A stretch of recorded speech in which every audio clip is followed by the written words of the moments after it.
अस्सलाम वालेकुम dear students, उम्मीद करता हूँ कि आप सब खैर आफियत से होंगे। तो आज के लेक्चर में हम सीखेंगे फंडामेंटल प्रिंसिपल ऑफ काउंटिंग।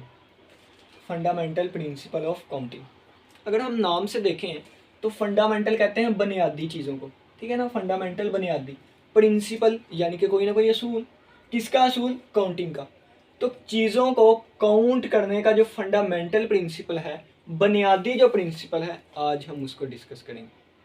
और ये प्रिंसिपल इतना सादा है, इतना सिंपल है कि आसानी से समझ आ जाएगा। इसका कोई भी प्रूव नहीं है। सिंपल बात है, इसको कैसे प्रूव करें? तो इसका कोई भी प्रूव नहीं है। फंडामेंटल प्रिंसिपल ऑफ काउंटिंग कहता है कि अगर हम कोई काम करते हैं तो उस काम के करने को कितने तरीके हैं।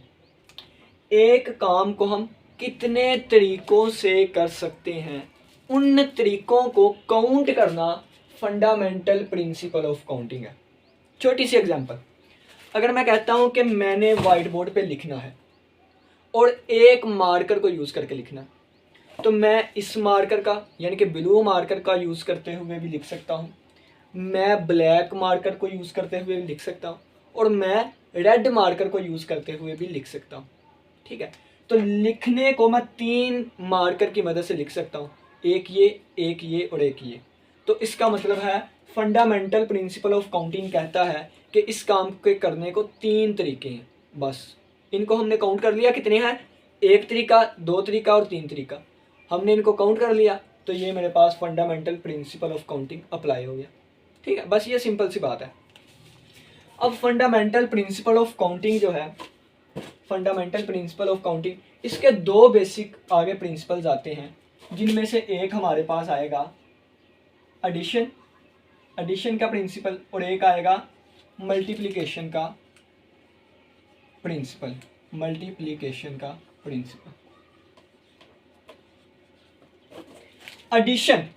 एडिशन में हम आर का यूज करते हैं, आर, और मल्टीप्लिकेशन में हम एंड का यूज करते हैं। ठीक है, एक छोटी सी एग्जांपल देता हूँ, पहले भी आपने ये चीज़ें पढ़ी होंगी। अगर मैं कहूँ कि एक चीज़ 1 है, एक 0 है, एक चीज़ 1 1 है और एक 0 0 है, एक 1 0 है, एक 1 0 है। ठीक है, अगर यहाँ पे मैं और को यूज़ करना चाहूँ और एंड को यूज़ करना चाहूँ, ठीक है, और को यूज़ करना चाहूँ तो एंड को यूज़ करना चाहूँ, तो और में हम क्या करते थे? और में हम प्लस करते थे और एंड में हम मल्टीप्लाई करते थे। यानी कि 1 और 1 2 होता है, लेकिन हम यहाँ पे 1 नहीं लिखेंगे। 1 और 0 1 ही होता है, प्लस करेंगे 1 0 प्लस 1 1 ही होता है, 0 प्लस 0 0 होता है। इसी तरह हम इसको लेके चलते थे, 1 मल्टीप्लाई बाय 1 1 होगा, 1 मल्टीप्लाई बाय 0 0 होगा, 0 मल्टीप्लाई बाय 1 0 होगा, और 0 मल्टीप्लाई बाय 0। तो ये हमारे पास एंड ऑपरेटर और आर ऑपरेटर होते थे, एंड गेट और आर गेट। बिल्कुल इसी तरह हमने करना है, बिल्कुल इसी तरह। मल्टीप्लिकेशन में एंड का यूज़ करेंगे और एडिशन में हम और का यूज़ करेंगे। ठीक है, अब देखें, अगर हम इनको थोड़ा सा समझें,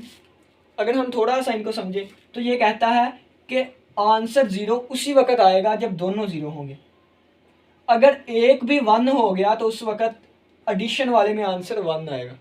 ठीक है, एंड ऑपरेटर की बात करें तो एंड ऑपरेटर कहता है कि आंसर 1 उसी वक्त आएगा जब दोनों 1 होंगे, और अगर कोई एक भी 0 हो गया तो सारे 0। आर ऑपरेटर कहता था कोई एक 1 हो जाए मेरा आंसर 1 आएगा, एंड ऑपरेटर कहता है कोई एक 0 हो जाए मेरा आंसर 0 आएगा। ठीक है, ये बेसिक बातें थी कुछ। अब हम नेक्स्ट स्टार्ट करते हैं अपने एडिशन प्रिंसिपल को और मल्टीप्लिकेशन प्रिंसिपल को। ठीक है, इसमें हम आर का यूज़ करेंगे या इसमें हम एंड का यूज़ करेंगे, यानी कि और। एक छोटी सी एग्जांपल देता हूँ, मैं आपको कहता हूँ कि आप मंडे को स्कूल आ जाइएगा या ट्यूसडे को। आप मंडे को स्कूल आ जाइएगा या ट्यूसडे को। गौर करें अल्फाज पे, या मंडे को या ट्यूसडे को। इसका मतलब है कि अगर आप मंडे को आ जाएंगे फिर भी डन है, अगर आप ट्यूसडे को आ जाएंगे फिर भी डन है। दोनों में से किसी एक दिन आ सकते हैं आप। लेकिन अगर मैं आपको कहूँ मंडे को भी आना है और एंड आ गया, और ट्यूसडे को भी आना है, तो जब आप दोनों दिन आएंगे उसी वक्त आपको डन कहा जाएगा कि हाँ जी ये दोनों दिन है। ठीक है ना। अगर मैं और का यूज़ करूँ तो कोई एक काम, अगर मैं एंड का यूज़ करूँ तो दोनों काम। ठीक है, अब देखें, अब इवेंट कहते हैं कोई ना कोई काम को, ठीक है ना, कोई ना कोई इवेंट है।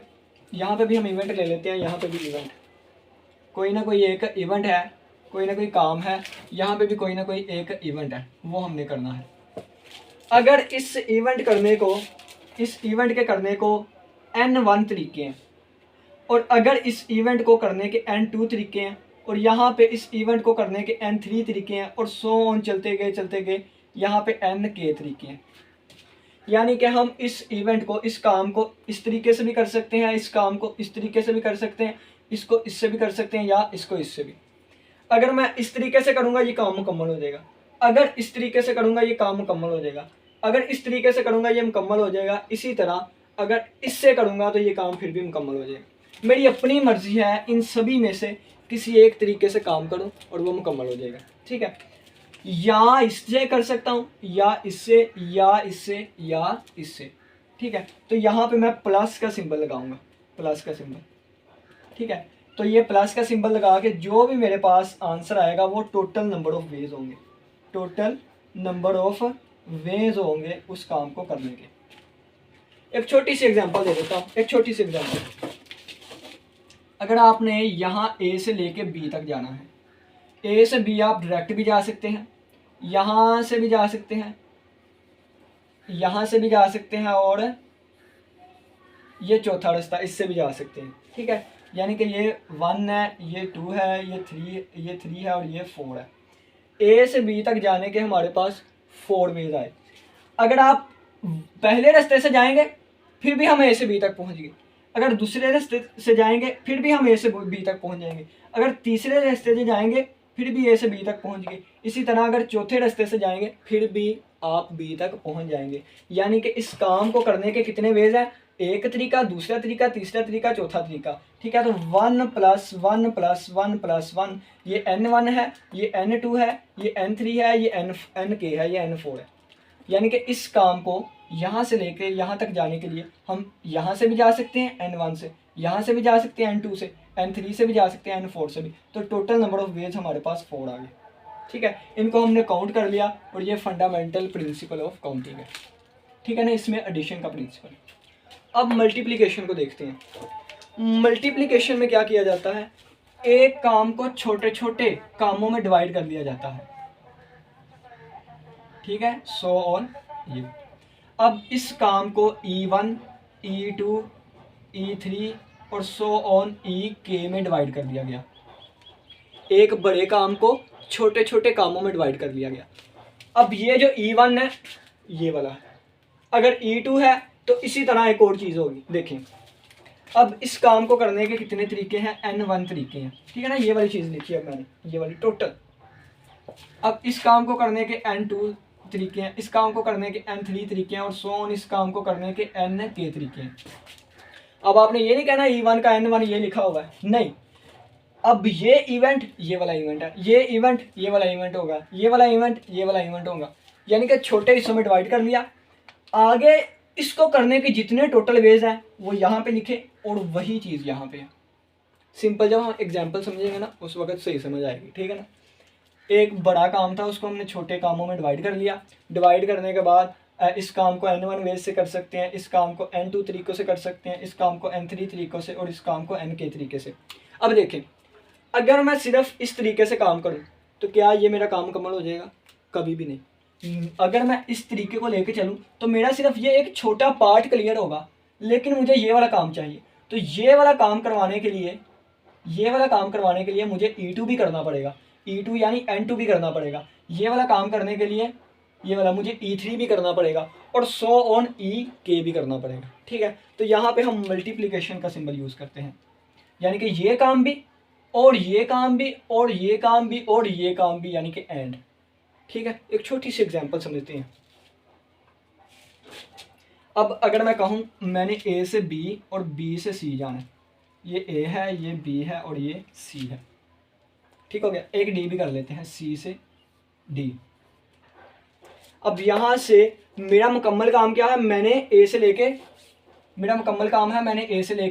D तक जाना है, A से लेके D तक। तो मैंने इसको छोटे पार्ट्स में तकसीम कर दिया, यानी कि मैंने कह दिया यहाँ से बी आ गया, यहाँ पे एक सी आ गया। तो मैं कहता हूँ ए से बी तक जाने के दो रास्ते हैं, एक ये वाला और दूसरा ये वाला। और मैं कहता हूँ बी से सी तक जाने के तीन रास्ते हैं, एक ये वाला, दूसरा ये वाला और तीसरा ये वाला। और फोर रास्ते कर लेते हैं, यानी कि चौथा ये वाला रास्ता, ठीक है। और सी से डी तक जाने के तीन रास्ते हैं, एक ये वाला, दूसरा ये वाला और तीसरा ये वाला, ठीक है। अब अगर देखें तो हमने ए से डी तक जाना था, ठीक है। तो पहले देखें ए से बी तक जाने के कितने रास्ते हैं, एक रास्ता और दो रास्ता। ए से बी तक जाने के यानी कि E1 जो है ये मेरे पास दो रास्ते हैं। अब देखें E2 यानी कि ये छोटी चीज़। अब बी से सी तक जाने के 1 2 3 और 4 रास्ते हैं। अब सी से डी तक जाने के 3 रास्ते हैं, ठीक है।